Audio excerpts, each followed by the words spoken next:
ILACast, o podcast do Instituto Líderes do Amanhã. Porque ideias e somente ideias podem iluminar a escuridão.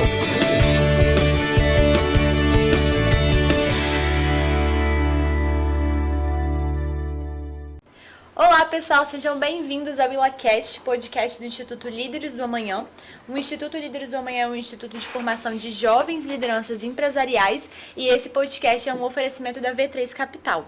A gente vai falar aqui sobre propriedade intelectual. Nós somos associados do Instituto e fizemos um júri simulado no último evento ordinário que falava sobre propriedade intelectual e o tema era: deve o Estado proteger a propriedade intelectual? Eu sou Ana Guerzê, sou associada 2 do Instituto. Meu nome é Amanda Vieira, sou associada 1 do Instituto Líderes do Amanhã, trabalho na empresa Vila Recicla. Meu nome é Silvia Baratella, sou associada 1 do Instituto, trabalho na 4 Elos Distribuidora e Unilog Express. Meu nome é Pedro Perim, eu sou associado no Instituto e trabalho na IMEG Gestão.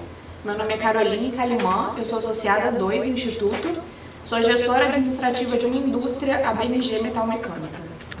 Bom, e aí as pessoas que estão aqui, os associados, participaram desse evento, eu como líder de evento, ou seja, mediando a situação, e eles como grupo que fizeram a apresentação. A gente tinha um grupo contra a defesa da propriedade intelectual pelo Estado e um grupo a favor da defesa da propriedade intelectual pelo Estado, mas a gente está aqui como agente normal, né, sem entrar no personagem. Então vou fazer perguntas para vocês, pedindo a opinião mesmo de vocês. Antes de começar, só vou falar um pouquinho da relevância do tema, né? Por quê? Primeiro, o que é propriedade intelectual? É, a grosso modo, aquilo que diz respeito à proteção conferida às criações humanas. Então, é música, arte, texto, livro, marca, patente, software, uma série de direitos que a gente tem. E aí, com a pandemia do Covid, levantou-se as discussões envolvendo a patente das vacinas, né?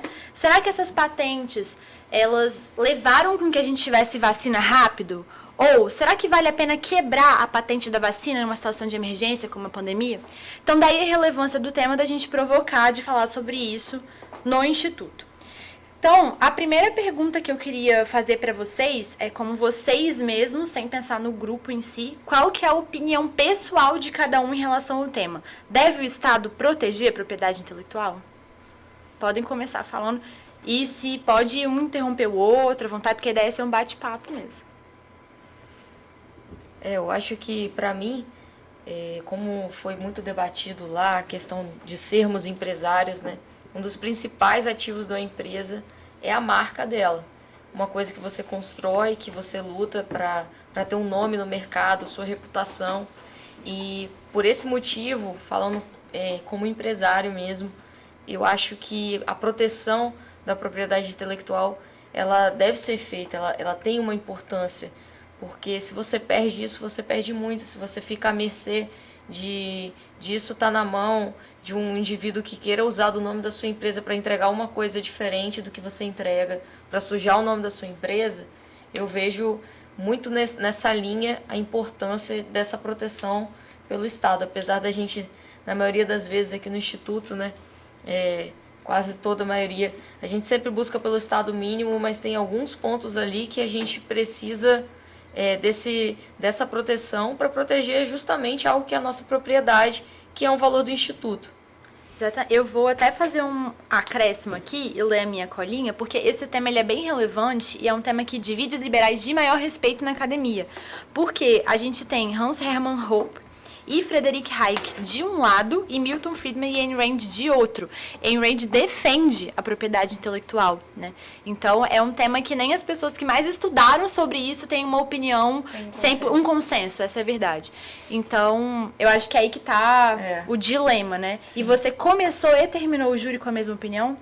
Eu confesso que os argumentos do grupo, o grupo contra foram bem fortes. Amanda era a favor, né? Eu era a favor. E também me fizeram pensar muito, é um tema realmente difícil, mas, no geral, assim, eu continuo com a minha opinião de ser a favor. Eu confesso que eu pensava exatamente como você, Amanda, até por ser empresária também, principalmente no que tange a marca.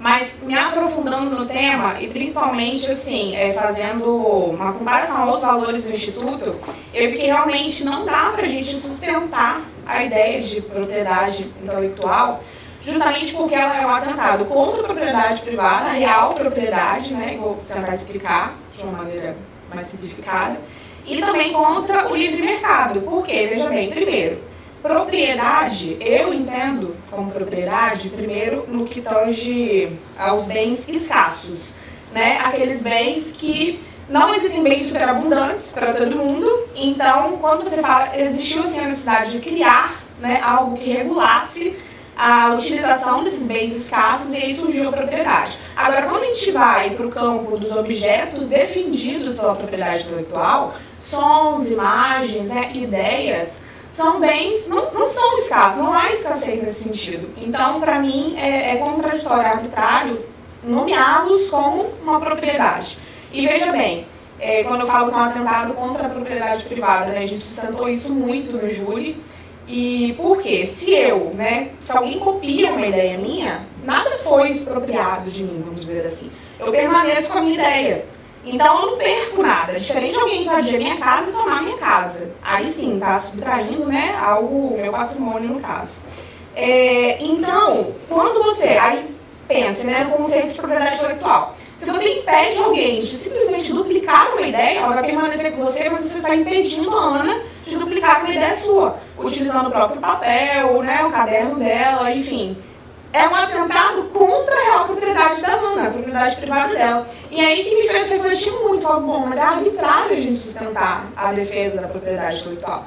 E quando a gente vai para o campo que é um atentado contra o livre mercado também, porque veja bem, o Estado, ao conceder esse título, né, ou o registro de um direito autoral, ou uma patente, para quem vai lá pleitear, ele está concedendo nada mais do que ele dá um documento, entrega um papel que concede direito de um monopólio para essa pessoa por um determinado período de tempo, fazendo com que ela possa praticar o preço que ela quiser para comercializar aquele bem, impedindo a entrada de novos entrantes, né, da concorrência, que impede em prol de um bem comum. Então, quem perde com isso, né? Todos nós. Então, assim, eu acho que principalmente por ferir alguns princípios, né, que a gente tanto defende no Instituto, eu fui convencida a sustentar ao longo do júri, ao longo do estudo, da preparação para ele, em ser contra a propriedade intelectual. Acho que é difícil defender melhor do que a Carol falou, tudo que eu estava pensando em falar, ela falou aqui. Eu tinha opinião antes do júri de que... Periancado, né? Vamos falar isso. Filosoficamente, né? Na prática a gente sabe que não se aplica muito. Mas eu tinha essa opinião já anterior ao júri, né? De que, na verdade, a propriedade intelectual é algo ruim. E eu acho que é uma visão um pouco consenso, na verdade. Eu acho que, assim, a Ana falou bem ali que divide muitos liberais, mas eu acho que não só no meio liberal, mas a sociedade toda é quase que um consenso que a propriedade intelectual é algo justo, é algo muito bom. Né? E eu já tinha opinião que não era, e na verdade o júri simulado me fez reforçar e embasar muito mais essa opinião. Né? Acho que a Carol falou muito bem de alguns pontos, ela defendeu muito bem alguns. E assim, também na hora de gente fazer o júri, quando você vai defender uma lei ou defender algo que o Estado faz, eu acho que é muito importante sempre analisar pelo viés de princípio, de valor. Né? Porque quando você entra numa questão utilitarista, de você avaliar se uma lei, por exemplo, ela vai ser boa para um grupo de pessoas, para uma maioria de pessoas, isso se torna algo muito subjetivo. Né? Ao olhar de alguém, pode ser muito ruim uma lei ou pode ser muito boa uma lei, diferente do olhar de uma outra pessoa. Quando você fala de princípio de valores, você consegue defender e embasar muito mais. Então, na verdade, um pouco do que a Carol falou, assim, o princípio que a gente sustentou muito no júri foi a questão dos valores, né? De defender, por exemplo, propriedade privada e livre mercado com valores que a gente acredita que são justos, né, para um ambiente todos vivo, e a existência da propriedade intelectual fere muito desses valores. Então, por exemplo, eu ser proibido de usar a minha propriedade como eu quero, para produzir qualquer tipo de bem que seja, que está protegido por uma patente, por exemplo, está violando a minha propriedade, e está violando o livre mercado. Eu não posso competir livremente com alguém por um monopólio concedido pelo Estado. Então, assim, a nossa defesa foi muito mais de um viés de olhar para valores e não para o real efeito disso na sociedade. Aí eu acho que é uma outra discussão também, né? Qual o efeito que existir isso gera na sociedade? Isso gera mais riqueza? Gera menos riqueza? Eu acho que essa é uma discussão legal e talvez um pouco mais subjetiva também, de você chegar num consenso, porque em tese a gente precisaria ter um mundo paralelo ali, né? É muito difícil avaliar dados de como que seria o que não foi. Entendeu? Exatamente. Exato. Então, é bem complicado você levar a discussão para esse lado. Mas depois eu vou falar a minha opinião, coisa que eu não fiz no júri. Bom, eu sou do grupo a favor, fui do grupo a favor, mantive a minha opinião, tinha opinião a favor da proteção da propriedade intelectual e continuo com essa opinião. Acredito que o indivíduo, tudo que é criado por um indivíduo pelo seu esforço, pela sua pesquisa, pelo seu trabalho, ele deve ser remunerado. Eu não consigo enxergar outra forma de que ele seja remunerado se não houver essa proteção.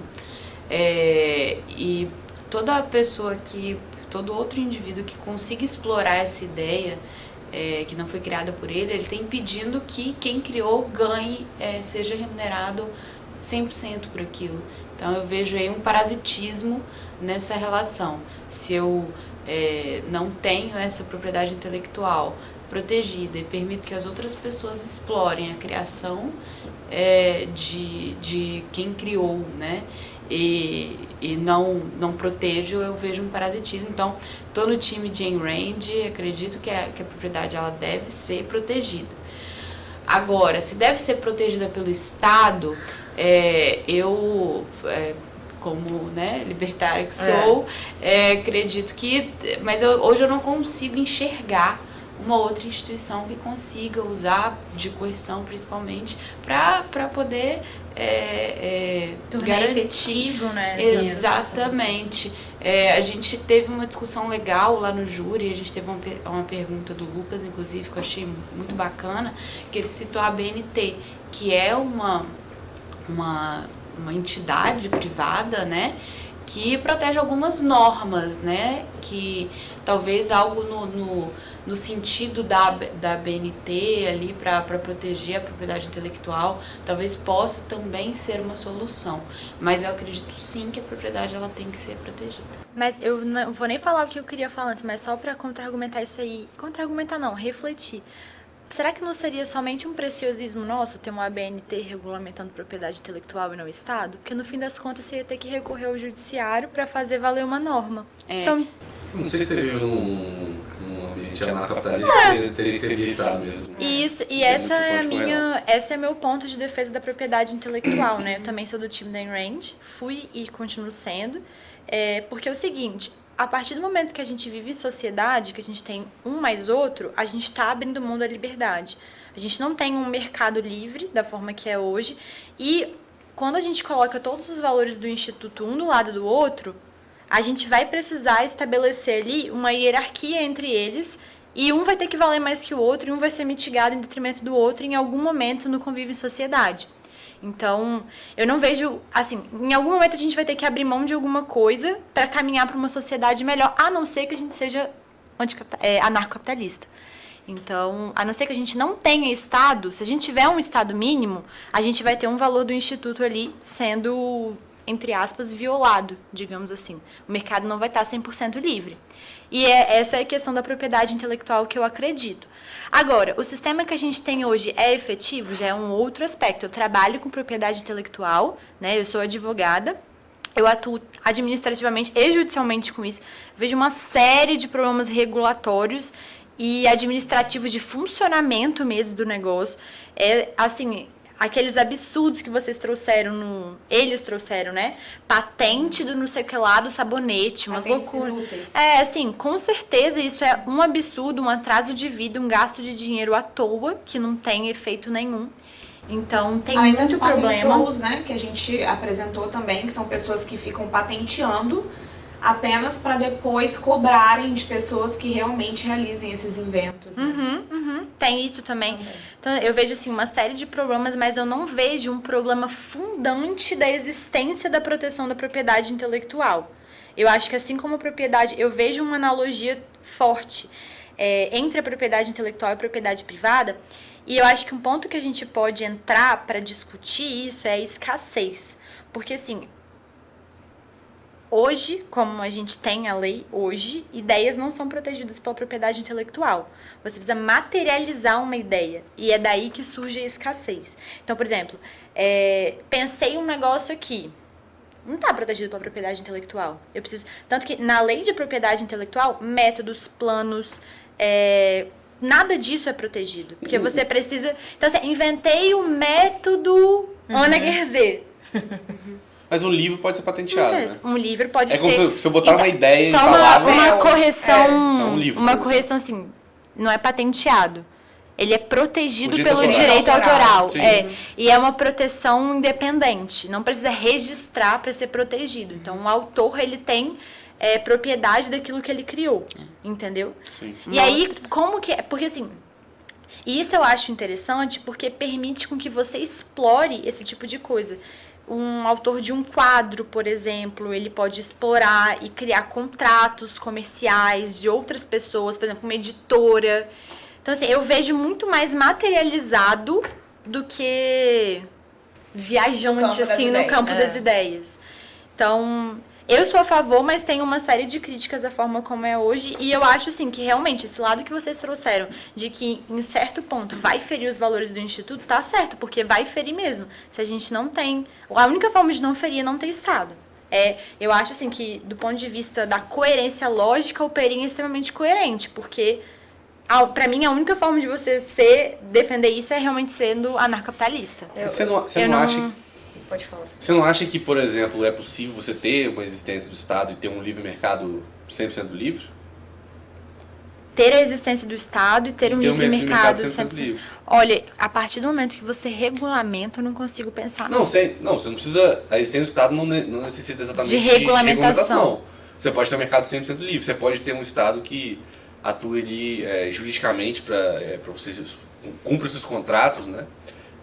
Você pode ter um mercado totalmente livre, você pode ter uma defesa da propriedade privada 100% num ambiente estatal, um Estado. Sim. Eu não acho que essas coisas são conflitantes.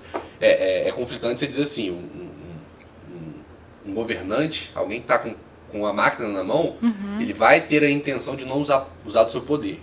Aí é uma outra história, mas assim, é possível existir um Estado e é possível nesse Estado existir livre mercado e defesa da propriedade. É possível existir livre mercado, mas não absoluto. Eu acho que em certo momento, a partir do momento que tem eu e você, vai ter alguma norma, algum acordo que vai limitar um direito seu de fazer alguma coisa para não acontecer alguma coisa comigo. E nesse ponto, não vai ser absolutamente livre. Não quer dizer que não seja suficientemente livre, entendeu? Então, assim, em certo ponto, vai ter ali um limite. Porque a gente vai ter um acordo de convivência. E aquilo vai ter um pontinho de limite. Então, não vai ser absoluto, sabe? Então o que eu quero dizer com isso só é que ferir esses valores...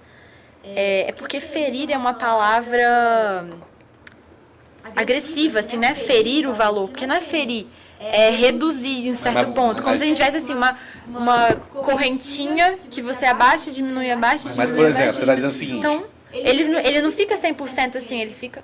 Mas você está dizendo assim, eu estou reduzindo, talvez, a sua liberdade, sua propriedade privada e o livre mercado em prol de ganhar qual valor? Qual valor que você ganha? Sua vida, por exemplo. Quando você defende a propriedade privada, quando você defende o direito à propriedade intelectual protegido pelo Estado, qual o valor que você está ganhando? Porque você está abdicando de 3 valores, por exemplo, que eu falei. Qual é o valor que você está ganhando? Eu não estou dizendo que você necessariamente, assim, deixou de proteger um valor e está ganhando outro. Eu estou falando que esse argumento de que você está reduzindo um valor não me fere, porque quando a gente tem um Estado com regulamentação, a gente já está, em certa medida, reduzindo um e aumentando o outro, entendeu? Eu não estou dizendo assim, necessariamente, proteger a propriedade intelectual para valorizar a vida, sei lá, nada disso. Em certo grau está. A proteção do trabalho, até porque a defesa de Ayn Rand é que o trabalho, ele é um fruto do indivíduo, né? Então, é uma proteção do indivíduo, porque ele está indo além. Então, está protegendo esse tipo de valor. Eu acho, voltando nas coisas... Mas o que eu quis dizer, só para concluir, é que não me incomoda o fato do livre mercado, por exemplo, de ser uma certa redução do livre mercado, porque já é o que acontece. Entendeu? Sim. Ficou claro? Sim, eu vou deixar falar, depois eu vou... Voltando até um pouco nas coisas que você falou, que eu acho que foram até muito interessantes, eu lembrei do argumento que o Felipe trouxe no júri, que era, por exemplo, William Shakespeare não publicou nenhuma obra em vida, porque na época não tinha proteção à propriedade intelectual, ele tinha medo de que o seu trabalho não pudesse ser roubado por outras pessoas e ele não tivesse o reconhecimento. Ele precisou morrer, isso foi publicado depois, para que sim aquilo ali fosse dado valor para ele. Então o indivíduo, ele teve medo de perder a sua propriedade. Para ele a arte dele era uma propriedade. A própria propriedade, em último grau, já é uma... Você já está limitando alguma coisa, entendeu? Tem um ponto muito importante na propriedade intelectual que você não protege a solução de algo. Por exemplo, você não protege a cura da AIDS. Você protege a molécula do medicamento que foi criado para essa cura. Então, a partir do momento que você cria uma propriedade intelectual, você não impede as outras pessoas de pensarem em outras soluções. Você permite que aquela pessoa seja remunerada e explore da sua criação. Você imagina ali alguém que desenvolve um medicamento. Não é só, igual como a Silvia falou, né? Estou desenvolvendo ali as vacinas do Covid. Anos de estudo, anos de dedicação ali para criar uma vacina eficiente. E outras pessoas também podem criar a vacina do Covid.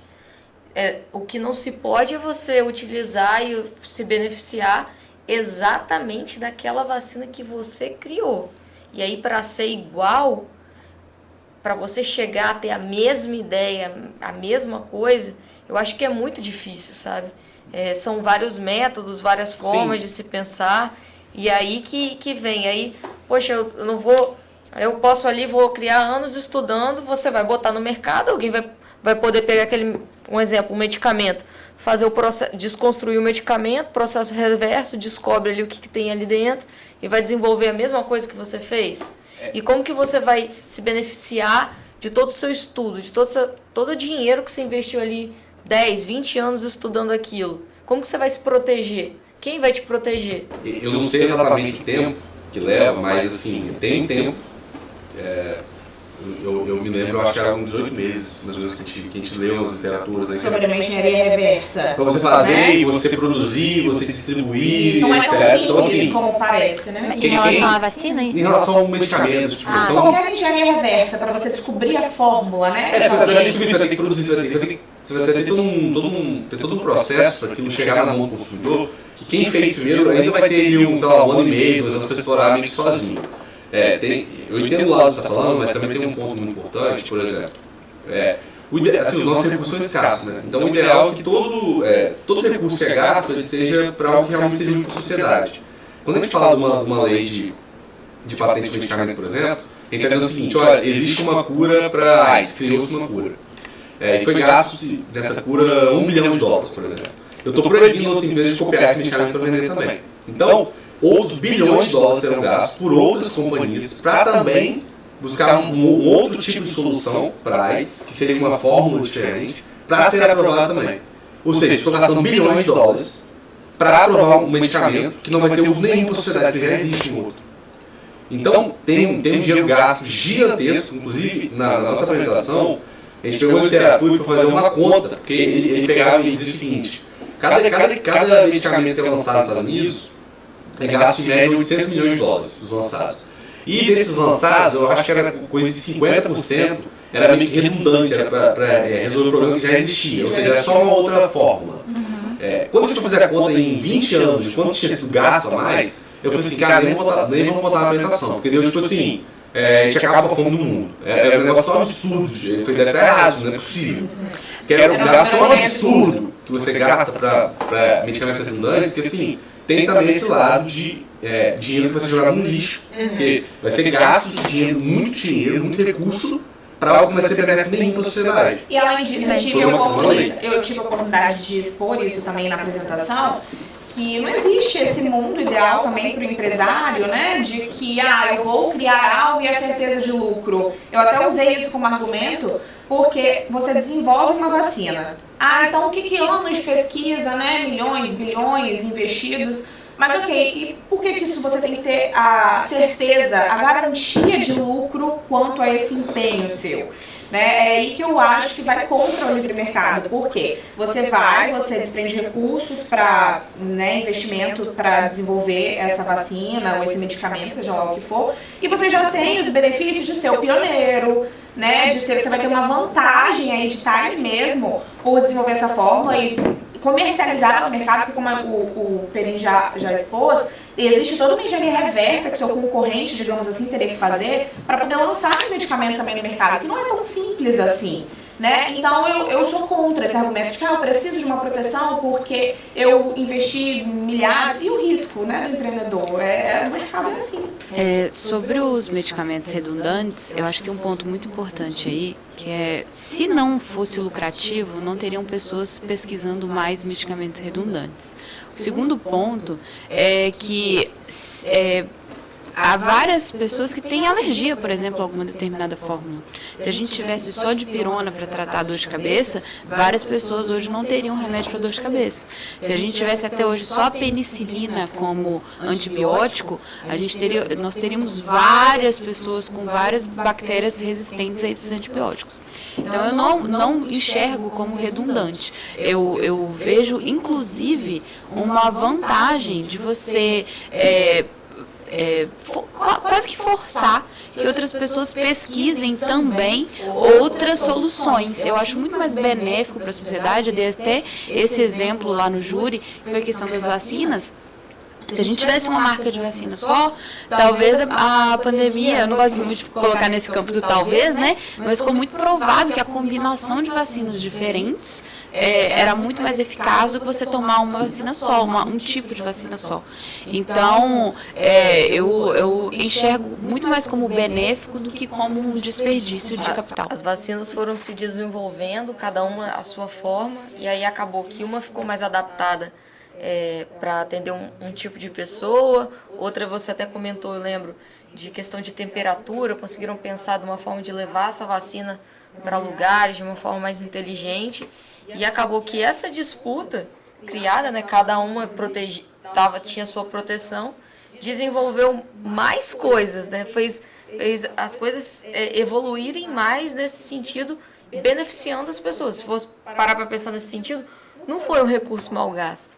Depende, porque na verdade se você fala o seguinte, supondo uma posição, cada vacina custou $1 bilhão. Se os outros 3 empresas, vamos ter 4 empresas de vacina, 5 vacinas diferentes. Se a primeira criou e as outras 4 gastaram 4 bilhões para melhorar a primeira, talvez tivesse uma vacina muito melhor. Concordo. Mas elas podem se pagar mais $1 bilhão para cada um fazer uma vacina diferente. Eu vejo como o dinheiro gasto para melhorar, então porque é uma coisa nova, que é meio parecido. Eu vejo como um desestímulo, na verdade, né? Porque eu sou uma indústria farmacêutica também, e eu vejo que o Pedro, meu concorrente, está desenvolvendo já um medicamento que eu não vou poder lançar ele também, e eu sei que ele está quase chegando lá para obter essa patente. Eu não tenho investimento nenhum para continuar essa pesquisa. Eu abandono isso e vou pesquisar em outros campos. Então, eu acho que isso desestimula novas soluções e novas curas mesmo, né? Eu poderia desenvolver uma fórmula muito melhor do que a dele, mas não há um incentivo para que eu faça isso. Então, há muito aquele ponto de que sem a propriedade intelectual, não teria incentivo, né, para a inovação.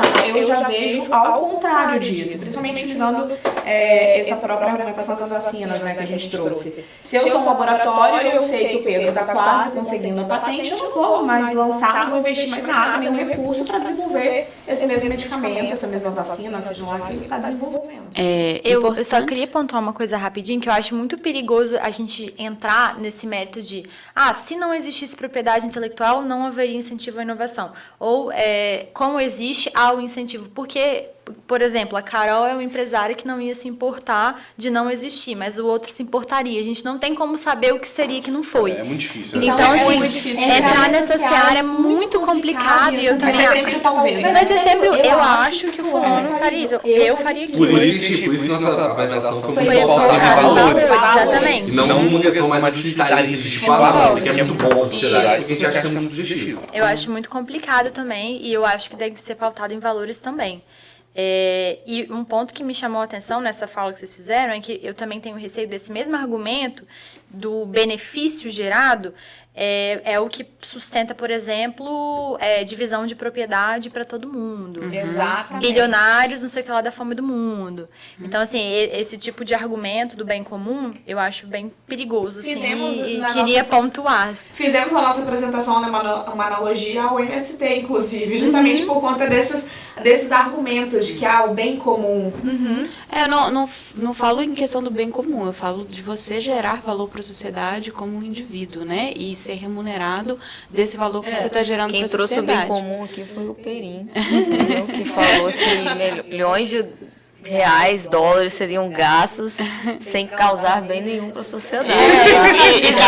Deixar esse personagem Não, o júri que tá pronto, tá? Por favor, grupo tá pronto, a gente repetiu o júri aqui. Uma outra coisa que eu queria colocar, Ana, é a questão do modelo de utilidade, né, que eu acho muito importante ressaltar. O modelo de utilidade, ele é uma proteção que faz parte da propriedade intelectual, né? É a patente, né? Isso é uma patente de modelo de utilidade, que significa você melhorar algo já existente. Então, isso não é proibido, né? Por exemplo, você tem a amoxicilina, depois foi criada a amoxicilina mais flavonato de potássio. Você melhorou uma fórmula já existente e, então, você pode explorar isso também. Então, não é porque eu criei algo que eu vou impedir as pessoas, vou impedir a evolução, vou impedir a inovação daquilo. Agora, um argumento que me balança, que é muito forte. Um argumento que me balança e que é muito forte para eles é a questão do prazo, né?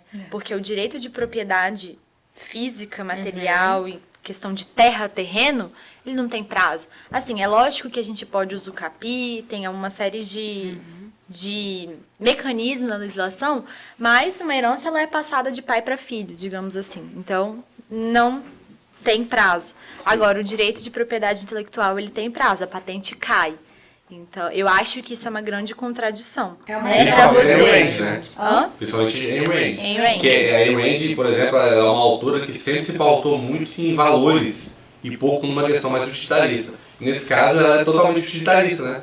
Porque ela fala que, por uma questão de valor, o homem é dono da sua própria mente, então deveria ser a propriedade intelectual, mas por uma questão de utilitarista, ela fala que tem que ter um limite, porque senão paralisaria a inovação. Então, ela contra os herdeiros, né, obterem os frutos daquele que produziu, sendo que os herdeiros não produziram nada. Mas é a mesma coisa herança, né? Exatamente. Aí, ou seja, você é contra a herança, então? Então não tem herança, ou não tem herança, ou tem limite para tudo. Exatamente. Porque se você acredita que a propriedade é uma extensão do ser, tanto a intelectual quanto a física, acabou por ali. Perpétuo, né? Então acabou por ali. Então não tem herança para a família e nem para propriedade. Assim, eu acho contraditório a gente fazer, enquanto sistema lógico, uma diferenciação entre as duas nesse sentido. Por isso que propriedade intelectual, ao nosso ver, e eu compactuo com esse pensamento, é que não pode ser considerada propriedade.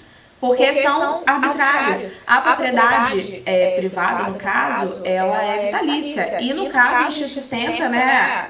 Vocês sustentaram que a propriedade intelectual ela tem que ter prazo de validade, né? Prazo de vigência. E aí? Já é o primeiro ponto que já se contrapõe. Eu também acho que é um ponto de extrema contradição, assim. Exatamente. Mas eu acho que a grande questão é você conceituar direito de propriedade. Porque não adianta a gente extrair o que tem na lei, né? A gente tem que extrair o conceito em si da propriedade. E essa era até uma das perguntas que eu tinha formulado aqui, queria que vocês falassem, né? pessoal já falou ali, que para eles é diferente, propriedade intelectual e propriedade terreno, imóvel, etc. Aí eu queria que vocês falassem um pouquinho sobre a diferença de propriedade intelectual, vocês que eram do grupo a favor aqui, incorporando o personagem também a defesa de vocês mesmo, que é o que vocês acreditam. Né? Eles pensam, né? Nem precisa nem fazer essa diferença. Incorporar nada. Eu acho assim, o exemplo da música, você que até foi dado, assim, você imagina ali, você dizer ali que o valor da música, porque não é um bem escasso. Então um CD é um bem escasso, vamos colocar. Então o valor da música tá só no CD, tá só no MP3, tá só no arquivo. Será que algo que alguém criou, que tem valor, que o indivíduo criou, como a Ayn Rand fala, para criar valor para ele mesmo, não é algo que possa ser considerado propriedade? Ele fez aquilo para criar valor para ele, outra pessoa pode pegar, pode utilizar aquilo. Então, acho que, nesse sentido, a música, ela não está ali no valor do CD. Ela é uma criação que foi feita com dedicação, com criatividade, com empenho, que você colocou ali, desenvolveu com seus dons e suas habilidades para criar valor para você mesmo. Então, assim, não tem valor porque não é material. Eu acho que tem valor, né? Eu acho que tem. Eu acho que tem. A gente acha que tem valor. O valor tá na música. A questão é que Beethoven não vai deixar de ser Beethoven porque existem reproduções dele. Né? Igual um show do Iron Maiden não deixa de ter público, por mais que existam bandas covers. Mas a música que ele fez, isso que tem valor, é uma propriedade dele. Porque ele desenvolveu. Então é um bem dele. E aí ele tem que ser capaz de usufruir daquilo que ele desenvolveu, da propriedade que ele criou para ele mesmo. Você acha que a tela da Mona Lisa vale menos ou mais porque tem cópias, por exemplo? N reproduções. 1.000.000 de reproduções. Eu acho que vale até mais. Tornou ela mais famosa, mais conhecida. Mais conhecida. Tá no Museu do Louvre. Mas o indivíduo ele tem que ter a capacidade de se proteger a partir do momento que outro tem a possibilidade de usufruir financeiramente daquilo. Se, por exemplo, eu faço... Vamos falar outra coisa. Vamos pegar assim, eu desenvolvo ali um protótipo de algo, de um objeto ali que vai me dar uma solução para aquilo. Eu tenho que ser capaz de proteger aquilo ali, aquele robozinho ali que eu desenvolvi para dar solução para aquele pequeno problema, de outra pessoa pegar ali, copiar minha ideia e usar aquilo ali, que foi algo que eu criei. Um exemplo bom é como que os autores de livros seriam remunerados caso a propriedade intelectual não fosse respeitada. Porque você fazer uma reprodução da Mona Lisa e tudo mais. Agora, você cria um livro e tem um custo muito alto, inclusive um investimento de vida. E se qualquer um pode xerocar aquele livro e vender por um valor 1% do valor, porque a Xerox não está incluída o custo de quem criou, né? O custo de investimento de tempo, de investimento de estudo, etc. Então, se eu permito que aquela pessoa venda aquela cópia, eu estou ferindo o autor e muito mais. Quem que iria se propor a escrever livros, né? Se eu não vou ter o direito de Da mesma forma, Silvia, que músicos hoje continuam criando músicas e lançando suas músicas na internet, mesmo sendo compartilhado para milhões de usuários. Né? Eles continuam ainda lançando, criando, mesmo sem essa proteção, que hoje em dia não tem como falar mais em proteção na internet. Né? Principalmente no que tange a música. Hoje nós não temos mais essa proteção. E eles continuam fazendo shows.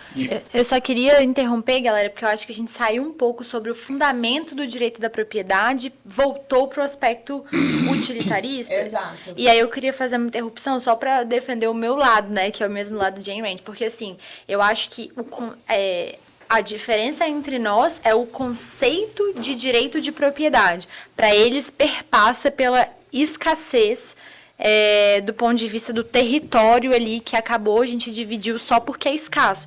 Para Ayn Rand, eu estava até olhando aqui de cabeça baixa, deve ter aparecido na filmagem, porque eu estava tentando abrir um artigo para ver o que Ayn Rand fala, porque ela vai falar muito melhor do que eu falo.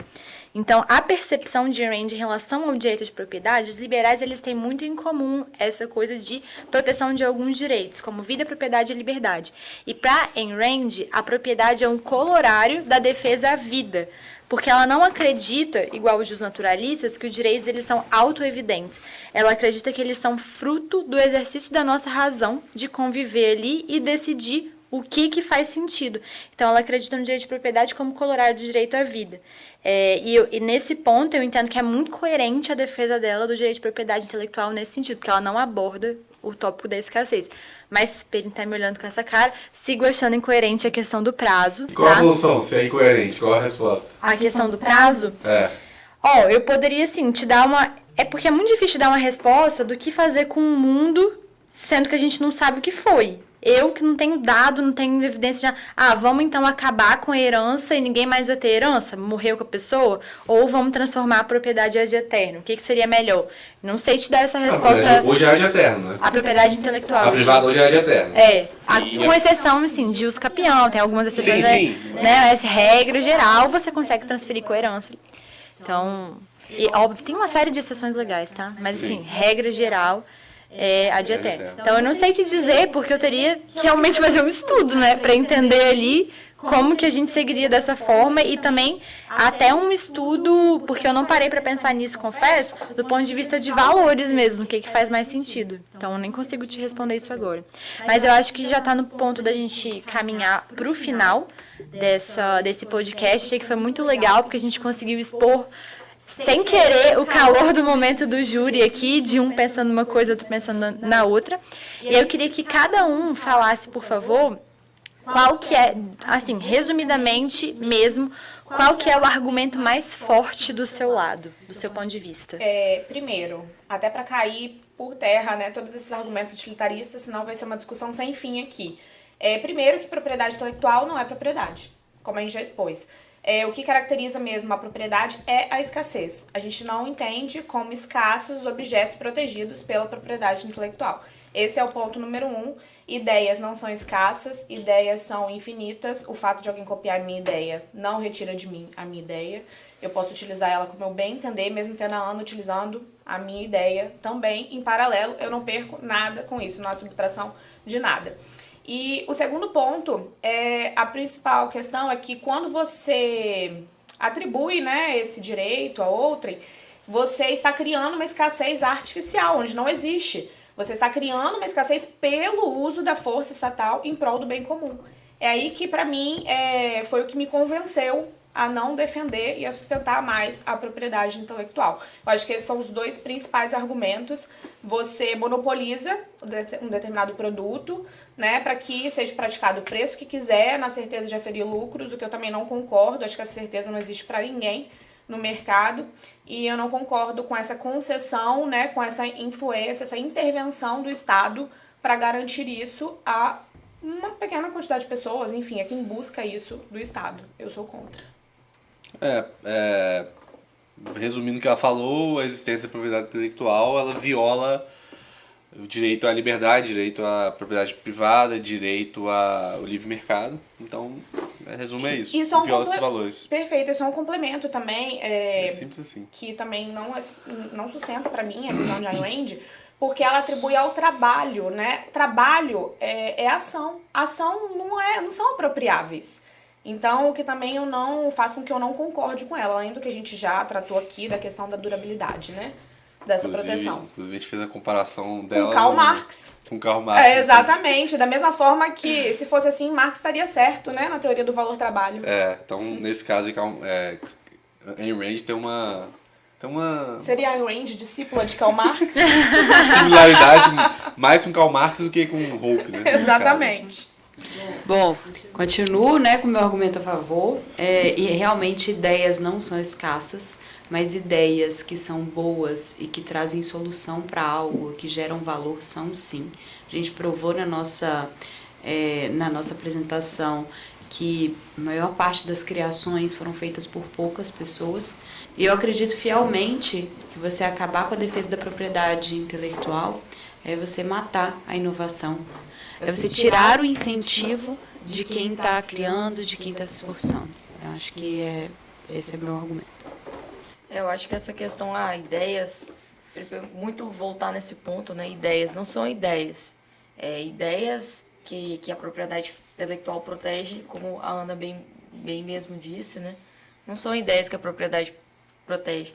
Você tem que pensar, você tem que desenvolver e você tem que criar realmente um produto a partir daquilo. E isso sim tem que ser protegido.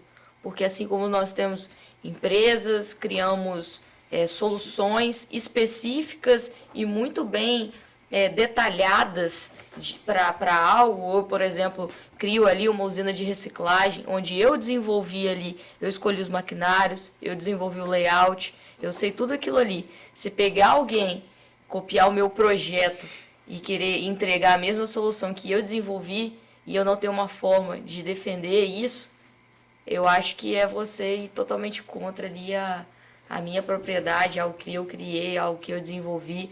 Alguém pegar por exemplo, a marca da empresa do meu pai, falar que faz ali um show, entrega ali a mesma coisa, usando a marca dele, usando o nome dele, que entrega aquilo ali, mas entregar de uma outra forma, e eu não ter como proteger isso, eu acho que aí que está o problema.